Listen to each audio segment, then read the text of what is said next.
साल 2025 में एक नई खगोलीय खोज ने दुनिया भर के वैज्ञानिकों और आसमान देखने वालों का ध्यान खींचा है। इंटरस्टेलर ऑब्जेक्ट 3I एटलस नाम का एक रहस्यमय पिंड बड़ी तेजी से पृथ्वी के करीब आ रहा है। इसकी चाल, बनावट और दिशा इतनी अलग है कि इसको लेकर कई तरह की चर्चाएं शुरू हो चुकी हैं। 1 जुलाई 2025 को इस ऑब्जेक्ट को पहली बार देखा गया था और 29 अक्टूबर को ये सूरज के पास था और अब दिसंबर में ये धरती के सबसे नजदीक पहुंचेगा, जिसे आप अपनी नंगी आंखों से तो नहीं देख पाएंगे, लेकिन टेलीस्कोप की मदद से आप इसे बारीकी से देख पाएंगे। ऐसे में 19 दिसंबर और 16 मार्च इन तारीखों के बीच कुछ ऐसा होगा जिससे आपकी दुनिया के प्रति सोच जो है वो बदल जाएगी। पहले बात करते हैं 16 मार्च की। 16 मार्च को एटलस, जो कि सौरमंडल से होकर गुजर रहा है और जो कि नासा के मुताबिक एक कॉमेट है, ये जो है जुपिटर ग्रह के बिल्कुल करीब होगा और जुपिटर की उस जगह पर होगा जिसे हिल रेडियस बोलते हैं। ये एक ऐसी जगह है जहाँ पर जुपिटर की ऑर्बिट में जो है जुपिटर की ग्रेविटी है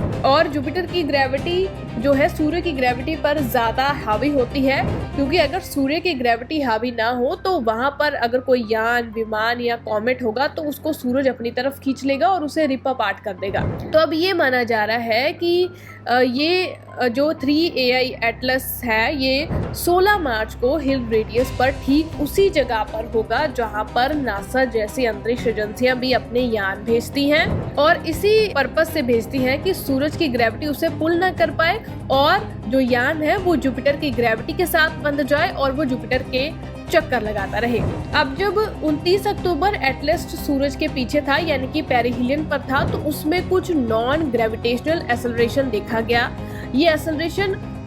हुआ ताकि वो एक ट्रेजेक्टरी पकड़ पाए और जुपिटर की हिल रेडियस में चला जाए। तो अगर ये कोई नेचुरल कॉमेट होता तो इसने इतने प्रिसाइजली अपना प्रोजेक्टाइल कैसे बनाया और ठीक उसी जगह पर पहुंचने का इरादा क्यों बनाया जहां पर नासा जो है अपने यान भेजता है। अब जुपिटर जो है इसलिए भी जरूरी हो जाता है कि एटलस के लिए अगर कोई ये एलियन शिप है, क्योंकि जब हमारा सौरमंडल बन रहा था तो सबसे पहले जो ग्रह बना था सूरज के बाद वो जुपिटर था। तो ऐसा भी हो सकता है कि ये जो 3 एटलस है जिसने 7 बिलियन साल पहले अपना सफर शुरू किया था, इसमें जो लोग बैठे होंगे या एलियन होंगे उनकी नजर में सिर्फ जुपिटर है, क्योंकि धरती उसके बहुत बाद में बनी है। तो इसलिए ये थ्योरी दी जा रही है कि 16 मार्च को ये साफ हो जाएगा कि एटलस की जो ट्रेजेक्टरी है बहुत तरीके से और सोच समझ के तय की गई है। और अब जो 19 दिसंबर की तारीख है